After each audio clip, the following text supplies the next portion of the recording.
serious. People who've claimed to encounter a humanoid, whether that be extraterrestrial, Bigfoot, or whatever. What's your story? This one's from my girlfriend.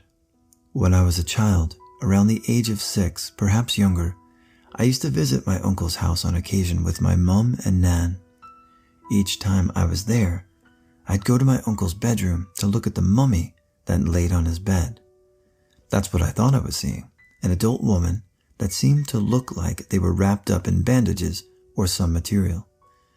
My uncle was the kind that would tease you or wind you up, so I never believed it was real, just something he'd rigged to scare me. Each time I went to his house, I would drag my mum or my Nan into that room to show them, and frustratingly, each and every time, they would claim not to be able to see a very obvious mummy laid out on the bed. It got to the point one day, after dragging my mum and Nan to my uncle's room, and them not believing me, that after they left, I stayed to watch the mummy lay in the bed. I stayed in the doorway, the furthest I would ever go, with the side of the bed facing me, and glared as angrily as a little girl could at the woman in the bed. Then it sat up and turned to face me. I froze. It was when the thing started to get off the bed towards me that I discovered my legs again and ran. Years later, my Nan took me and a friend to my uncle's house to dog sit while he was away. It just so happened that his bedroom was where we would be having our sleepover. The room had been changed, and there was no mummy this time around, but retelling the story was enough to freak us both out for the night, though it didn't stop us from sleeping. My mum and Nan can recall me asking about the bandaged woman in the bed and other weird things I'd seen and experienced as a child, but no one else had experienced the mummy in that house. This happened when I was 7. I grew up on the military base. We lived in the PMQs, not entirely sure of the age of the houses, but our basement did have a bomb shelter in it. So I had just broken my leg, and my dad moved my bed to the living room and set up my computer so I could play Buzz Aldrin's Race to Space whenever I wanted to. I was also given a frying pan and a pot if I ever needed anything in the middle of a night. So it's God knows what time, and I'm woken up by a sound. I look around and don't really see anything until I noticed a hand peer out the entranceway to the living room. I immediately look at the TV to see if I can see a reflection. I do. It looks like a man my father's build and height, but the uniform is wrong. My father, a few times, was called and deployed on moment's notice. I could just tell this was a World War II uniform. So I freaked out. I grabbed the frying pan and pit and began slamming them together as hard as I could. The figure in the TV just walks away into the dining room and then turned to the kitchen from what I could tell. Just as he turns, my father is already in the living room asking what's wrong. I replied, someone's in the house. He immediately goes for his baseball bat and starts searching the house and checking the locks and the windows, then gets on the phone and calls the MPs, and before I know it, he and the neighbors and the MPs are outside securing the whole damn neighborhood. They never found anyone, and I've never had a similar experience since then. I was 7 or 8 years old and visiting my paternal grandparents with the rest of the family. They lived deep in the woods, and I always hated it there. It felt like something was always watching and was always eerily quiet, like not even crickets chirping. My little brother and I shared a bed in one room on the ground floor. My brother would sleep at one end, his head against the window/wall, and I would be on the other, facing the window. On this particular morning, I woke up first. The sun was brilliant, making the room gold through the curtains. And there, a silhouette against the window, was a deer with the biggest rack of antlers I had ever seen.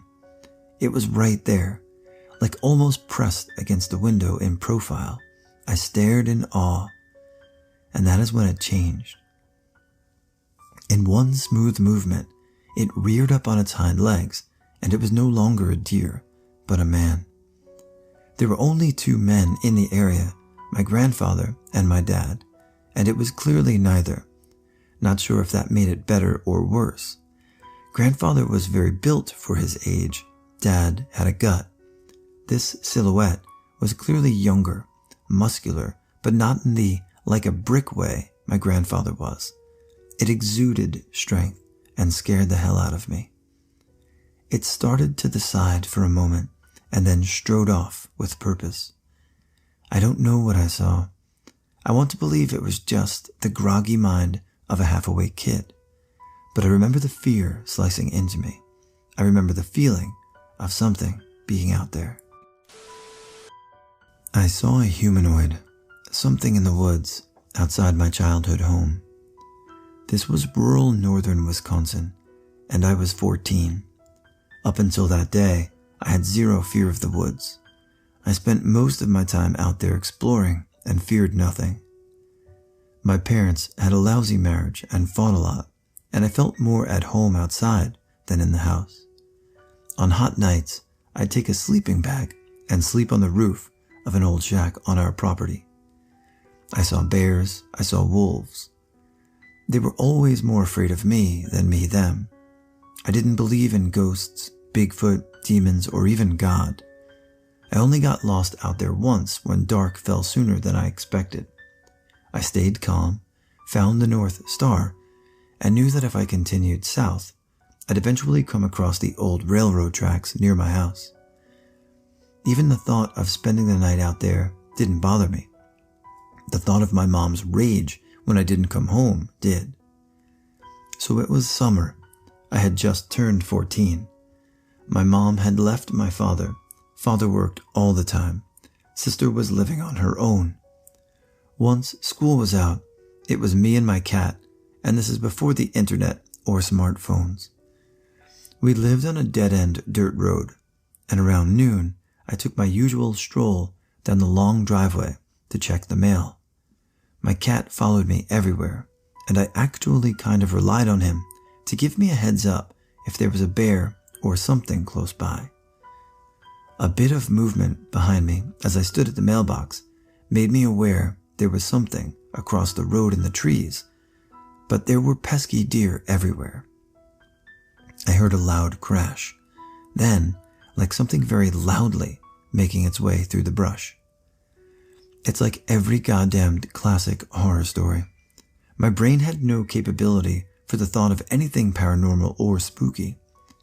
I simply tucked the mail under my arm and headed into the woods to investigate. My cat followed close behind. I got about 10 yards in when I noticed what I hadn't noticed before. There was no noise, nothing. It was a beautiful June day, and there wasn't a single bird singing, no insects, no leaves rustling. It was absolutely silent. At the same time I registered the silence, I got that eerie feeling that something was watching me. I stopped immediately and started scanning the woods for deer. Hunters know what I'm talking about when I say you look for the shape of a deer instead of trying to pinpoint them by color. That's when I spotted it. 2 brown, furry legs, the top of it concealed by tree branches. I went to sigh with relief when my cat hissed. I looked down, and he was completely poofed out with his back arched, looking at the same thing I was. I looked back up and the legs moved, not like a deer, like a human. Everything happened at once after that. I dropped the mail, picked up my cat by the scruff, and ran for it. Whatever was out there with me was running after me. I have never run so fast in my life. I tore up the driveway into the house, locked the door, and grabbed the phone. I called my next-door neighbor, who was the ex-chief of police, and he came over immediately with his pistol. He checked out the spot I was in and found nothing. I was so hysterical, I was in tears. He stayed with me until I was able to reach my mom and have her come get me. Of course, they thought I was completely high or delusional. I know exactly what I saw and felt. It was broad daylight. I never felt safe in those woods again and stopped sleeping outside.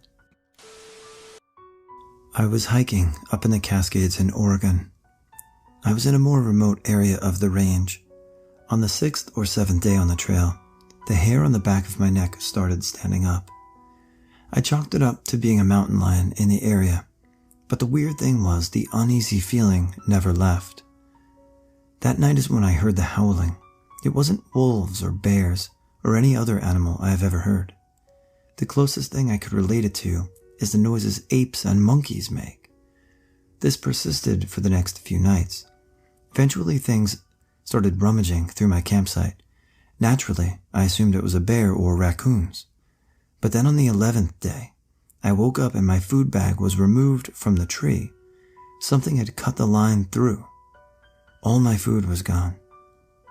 I decided to keep pushing. I had 4 days left till the end of the trail.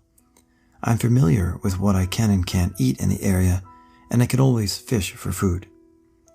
The same nightly activities occurred, and on the 13th night, something started throwing rocks at my tent. For some reason I lost it. I screamed into the darkness for whatever it was to leave me alone, hoping it was just some person fucking with me, and maybe they'd scream out, "Sorry, mate," or something. Instead, it grew quiet for the first time in nights. Nothing could be heard. Then a scream, louder and more vicious than any other night, cut through the night. Then nothing, complete and utter silence again. Despite it being quiet, I wasn't able to sleep that night. I just waited. The next day I continued my hike, dead tired, just wanting to get out. The hair on the back of my neck still standing, the forest still quiet. I felt like I was being hunted. Towards the end of the day, I had sat down to rest before pushing a few more miles when I saw it. Something tall and large, bigger than any man or animal I had seen, sliding through the forest, not making a noise. I yelled at it. It turned to look at me. I never got a good look at it through the trees and the brush, and it was dark, but I knew that whatever it was causing this. I threw a rock at it and then pulled my knife.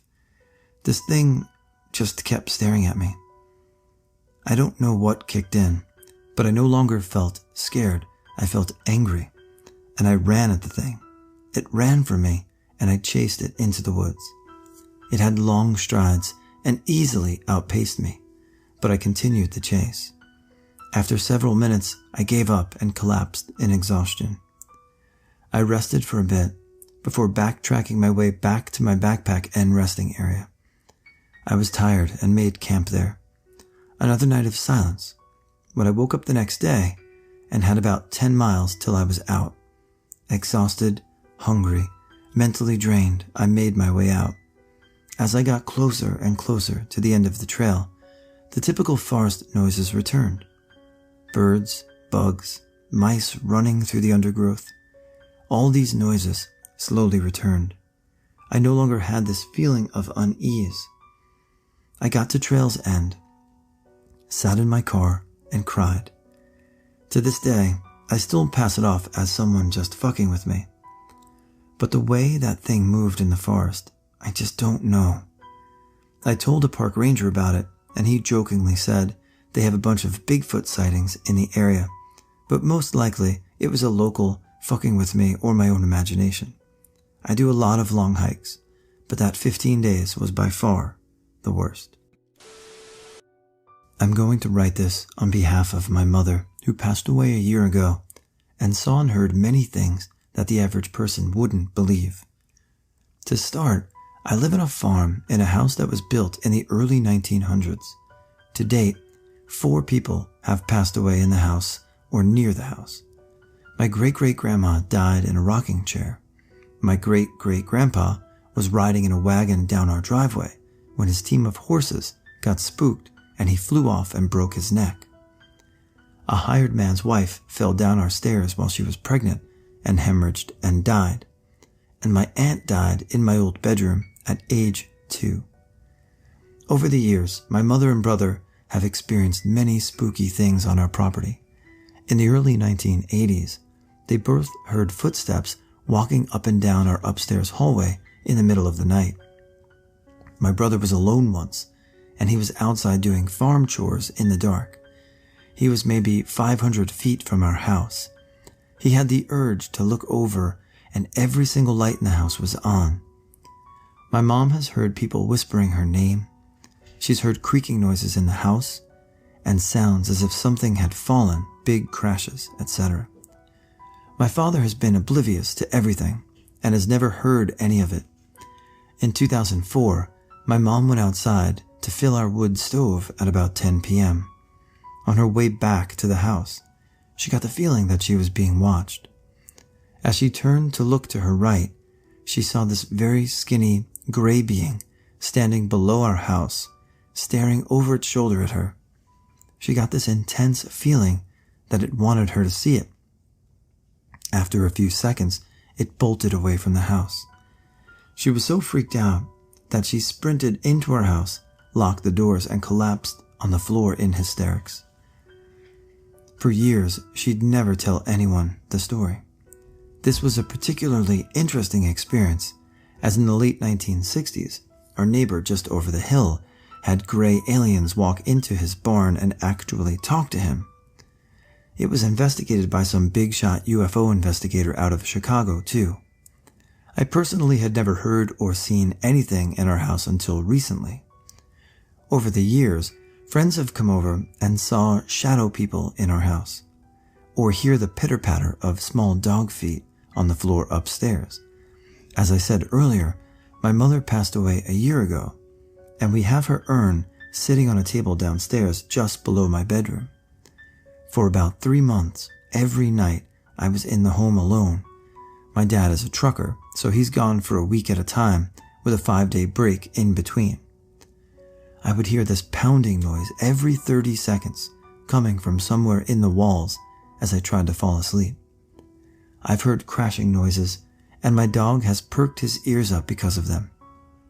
A lot of people are too freaked out to stay overnight at my house without my dad being there, and I'm starting to get that way too. I've never shared this with anyone, so I'm sorry if it doesn't make sense. When I was about 7 years old, I was sitting in my bedroom with my friend Celia. We were playing. I think we were building with Legos. It was late afternoon, and our parents were outside the front of the house chatting. My bedroom had a window at the side of the house. At some point while we were playing, I looked up and saw something on the other side of the window. I have no idea how to describe this thing, and I haven't heard anyone else mention anything that sounded similar. From the neck down, it looked like a person. I can't remember what it was wearing, but I think it was dressed in a dark blazer. The collar was visible, so I know it was facing us. From the neck up, everything started to look very wrong. Its head was heart-shaped. Its skin was brown and leathery, like the hide of an animal. But it was slightly translucent, and beneath the leathery skin, I could see thick, pulsing black and dark blue veins. There was no face. I remember looking at this thing for a moment, and it was like my brain had fuzzed over being scared. And I remember thinking something like, no, that's not meant to be there. That's not what a person looks like. I remember mostly feeling surprised more than scared. I don't think I really thought it was real. I slowly turned my head to look at Celia, and she was doing the same, turning her head to look at me. I saw her wide eyes and her mouth hanging open, and as I realized we could both see this thing, the fear clicked in, and I thought, that's not a person. That's not a fucking person. What the fuck is that thing? That's not a fucking person. I remember being paralyzed with shock and fear. I wanted to bolt, but I couldn't move. I suddenly felt really sick, like the room was blurry and spinny. I don't remember the thing walking away, but one moment it was there, and the next it was gone. Celia and I both stood up wordlessly and walked solemnly outside. I remember feeling unnaturally cold, wobbly, and fragile, and a little too thin like you do when you're coming down with the flu. We walked to the front of the house and we each grabbed onto a parent and snuggled into them until they finished their conversation. Celia and I never talked about it.